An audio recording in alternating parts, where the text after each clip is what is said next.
So no money down investing. As an investor, that's a pretty useful position to be in. It's normally people, I would say that probably over 40 years old. That's the majority of property investors in Australia, over about 40 years old, and they've already got a home, and over the years they've built some equity up in that property.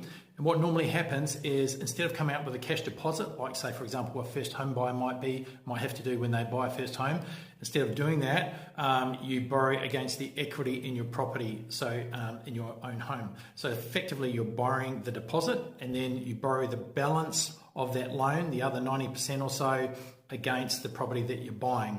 So there'd be potentially two loans. If they cross-collateralise, it'd be one loan. That's going a little bit beyond the scope of this video, but just understand that you can get in and borrow the deposit for your investment property, and it's all the interest on that loan is tax deductible, so that means it gets offset against your income to help reduce your income taxes as well. So it's a great way of getting started, and how most people do it in terms of getting started into the property market, rather than trying to save after-tax dollars to try and get yourself into the property market and get a second property growing for you. And then you can use that property down the track to pay off any residual mortgage that you've already got that you've been trying to pay off for the last few years.